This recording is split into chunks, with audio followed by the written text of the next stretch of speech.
alaykum hurmatli onaxonlar, qaynonajonlar, kelinjonlarim, qizlarim, nabiralarim. Sizlar bilan yana efirda ko'rishib turganimdan xursandman. Bugungi dolizari mavzuyimiz ayrim qayna kelinlar o'rtasida kelishmovchiliklar sababi ajrimlar bo'lib qolyapti. To'g'ri, ajrimlarga sabablar ko'p. Ayrim qizlarimiz, kelinlarimiz bir sabrsiz, injiq. Ayrim qaynonalar bu kelinlarni injiqligini ko'tara olmayapti, sabr qila olmayapti qaynonalar ham.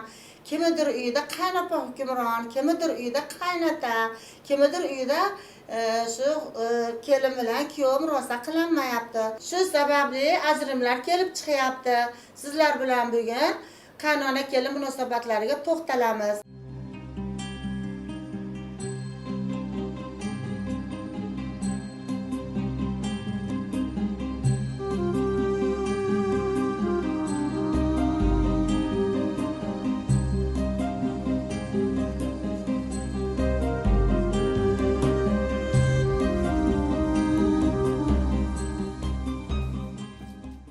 Yana ishingizga ketyapsizmi?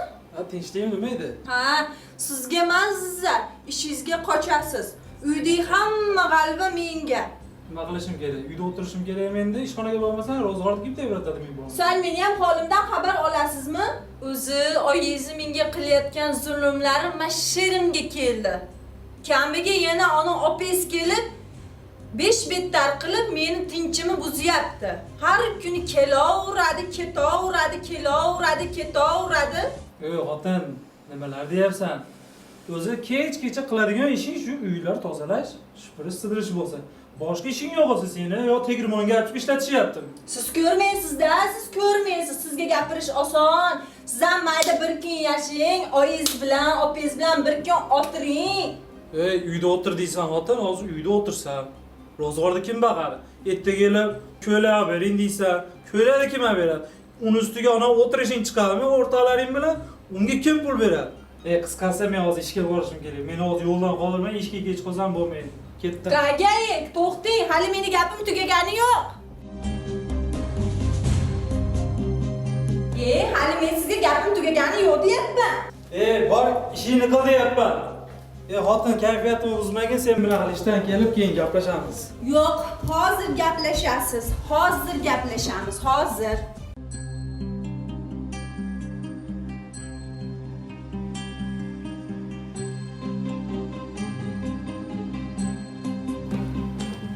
To'xting deyapman sizga.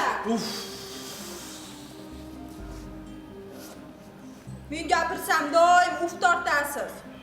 Meni ham eshitasizmi yo doim qochasizmi? Xo'p, nima deysan? Uydagi gapni eshikka ham olib chiqyapsanmi?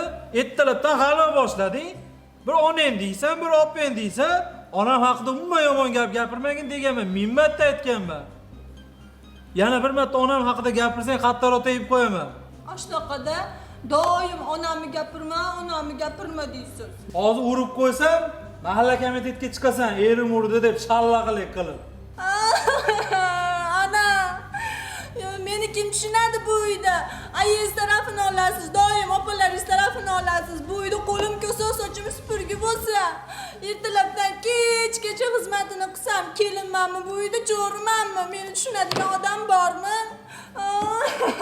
Xo'sh, nima qilishni xohlaysan xotin? Ishlayman deding, uyda o'tirmayman deding, ishga olib kirib qo'ydim. Ishda ishlamayman deding, o'zimga xususiy bir ishxona ochib bering deyapsan. Unga mening mablag'im yetmaydi. Oddiy ishchi olsam men ham davlat ishida ishlayman. Nima darding bo'lsa, shu ishdan kelaman kechqurun, mazza qilib yig'lab gapirib berasan, eshitaman.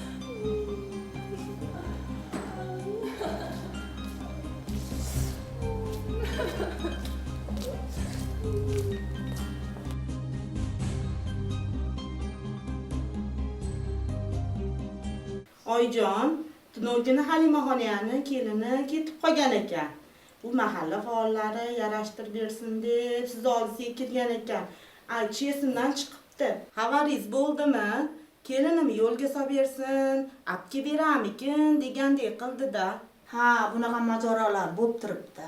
Kechagina bittasini oilasigacha aralashib yo'lga solib keldik. Hozirgi kelinlar injiq. Bu injiqlar qaynalar ko'tarmayapti. Ota-onasiga gapirdik, qizga tushuntirdik. bu yerda gapni bu yoqqa olib kelmang, bu yoqda gapni u yoqqa olib bormang, jicha tilingizni shirin qiling, xo'p bo'ladi deng, oyog'ingizni chaqqon qiling deb qizga ham tushuntirib, qo'lingizga telefon ushamang. Shu onasi bilan telefonda ko'proq gaplashish shundan chiqibdi janjal. Jicha qaynona kuyovni aldab og'riyapman, birozga ko'rinib kelaman deb ketib, onasinikiga ketib qoldi. Shu bilan kuyov vrachdan o'zim olib kelib qiylanmasin, issiqdi kunida deb borsa, yo'q, vrach kelmadi debdi. Shu bilan onasinikiga borsa, ashada ekan. Shundan ham janjal chiqibdi, ko'rmaysizmi endi. Shunaqa g'alvalar ham bo'lib turibdi-da, endi tushunmovchiliklar bo'lib. Kelin yolg'on gapirish kerak emas-da, yolg'on bir pasda chiqib qoladi. Onasi ham juda yosh ekan. Voy anaqama, manaqama kelaver debdi, boryapti. Ketib olgandan keyin kelish oson emas. Qani ham juda hozirgi qanilar ham ayrim qanilarcha besabr bo'lyapti-da. Bu yosh kelinda avvalicha injig'igacha sabr qilib ularga tushuntirsa tushunadi. Mana yo'q, tushunishdi, olib kelib qo'ydi, yarashib ketishdi. Endi hech kim uyi buzilmasin. Oila mustahkam bo'lish uchun kelinlar ham yolg'on gapirish kerak emas, bir-birini aldash kerak emas. Yaxshi gapga kirishdi, u tomon ham, bu tomon ham. Yaxshi bo'ldi. Ay bujon, oyjon, shu yerdami deylar? Bu yerdaliglarni bilmabman. Yashdimi deylarmi? Keling, o'tiring. Keling, o'tiring. O'zi sizni chaqirmoqchi edim. Yaxshi Tinchlik, kelib oyijon? qoldik. Ha, tinchlik. Va joningiz oldida bir gaplashib olaylik degandim-da. Ertalabda eringizga qilayotgan muomalangizni eshitib qoldim. Ishga ketayotgan odamga unaqa qilib muomala qilmaydi. Ketayotgan odamni yaxshi kayfiyatda ishga jo'natadi. Bu birinchidan. Ikkinchidan, onangiz meni bunday qildi dedingizmi? Men sizga nima qildim? Opez deb gapirdingiz. Qizim sho'rliq nima qilyapti? Men hali sizni qiliqlaringizni o'g'limga aytganim yo'q. Voy, nima bo'ldi? Tinchlikmi? Nima ikkovinglar o'rtanglarda? Biron gap bormi? Voy bujon, hech nima bo'lgani yo'q. Hech nima bo'lmaydi-da. Men hali sizni sirlaringizni oshkor qilganim yo'q. Voy tuba qippan. Oyjon, nima qippan? Ha, nima qilganingizni aytib beraymi? Bilmaydi deb o'tiribsiz-da. Hamma yo'qda bilib turibman. Telefonda oyimlarga ketdim deb o'rtoqlaringiz bilan qayerlargadir boribsizmi? Qachon oyjon? Voy eshitdim-da. Kimdan eshitdingiz? Ochiq quloq eshitar ekanda. Endi yosh, yo'lini tovalar deb indamayapman. Hali o'g'limga ha deb oning, oping deysizmi? Sizlarda aralashtirganim yo'q-ku, oyjon. O'zimiz aytishdik ozgina. Voy, bu gaplaringizni bitta men emas, qo'shnilar ham eshitdi-yu. Rossa yig'ladingiz. Nima? Uyimizda shuncha sharoit yomonmi? Voy, baraka topgir qayna kelinlar, to'xtanglar. Mayatda men turibman. Kavlasa gap chiqaveradi. Ayb topaman desangiz, yaxshi kelindan ham bir kunda 10 marta ayb topasiz.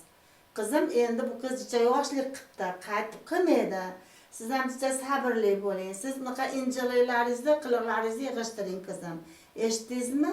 Xo'p, Yomon bujon. bo'ladi, uyat bo'ladi.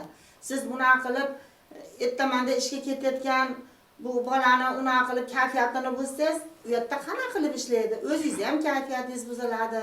Unaqa onang yomon, opang yomon desangiz, hech vaqt sizni yaxshi ko'rmaydi o'g'li bola. O'g'li bola birinchi o'rinda onasini qo'yadi, qizim. Shu opasini qo'yadi. Ikkinchi o'rinda sizni ham tashab qo'ymaydi, sizni ham deydi. Lekin xijolatga qo'ymang unaqa deb. Onalar yomon bo'lmaydi, qaynalar yomon bo'lmaydi, sizni to'g'ri yo'lga soladi. Endi jicha endi pokiza o'tir, bolaga yaxshi qara, ering bilan ittifoq bo'l dedi qaynana. Niyati shu. Unaqa kelinimni buza, o'g'lim bilan urushsin, janjal bo'lsin demaydi. Birinchi o'rinda oila mustahkam bo'lish uchun kuyov bilan kelin bir-biri bilan xotin bir-biri bilan hurmat qiladigan, intifoq, yaxshi bo'lish kerak, bir-biriga mehrli bo'lish kerak. Ishga ketayotganda yaxshi ishlab keling dadasi deb hamma yo'g'ini tayyor qilib, kiyintirib, ko'chagacha kuzatib, xayrlashib kiradi. Kelganda yaxshi keldingizmi deb kutib oladi. Oldiga ovqatini, choyini qo'yadi. Kiyimlarini doim pokiza qilib dazmollaydi. Keyin onasini ham hurmat qilsangiz, sizni hurmat qiladi-da kuyov ham. Bo'lmasa qanday hurmat qilsam, onang yomon, opa yomon desangiz, sizga yaxshi muomalada bo'ladimi, qizim? Darrov qayningizdan kechirim so'rang. Siz ham qizim kechiring. Endi bundan buyog'iga intibo bo'lib, aql bo'lib yashanglar. Bu janjal yomon. Mehr oqibat qochadi, baraka qochadi urush bo'lgan uyda. Yaxshilik yaxshi. Boringlar, ishinglarni qilinglar. Meni gapim qulog'inglarda bo'lsin ikkalanglarga. Urush janjal bo'lmasin. Janjal bo'lgan joyda 40 kun baraka qochadi. Janjalni keragi yo'q. Intibo yashanglar. Xo'p bo'ladi buvijon.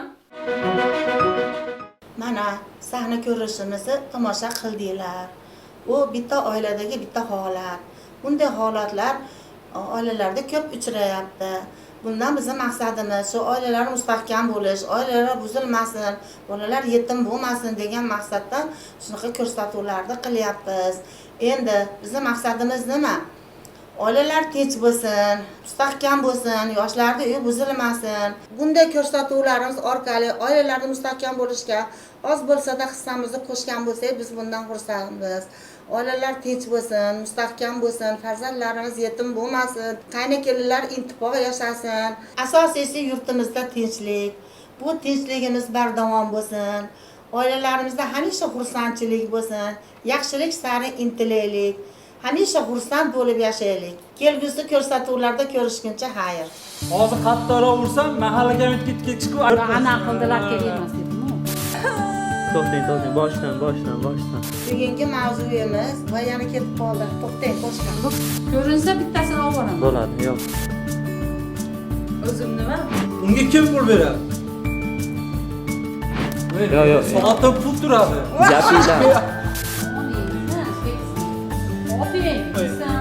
Hozir urib tashlayman, uni haqida qattigan. Men onam haqida. Nima deysan? Nima betiga tushdimi? Ertalabdan nima? Nima deysan? Uydagi gap eshikka ham chiqib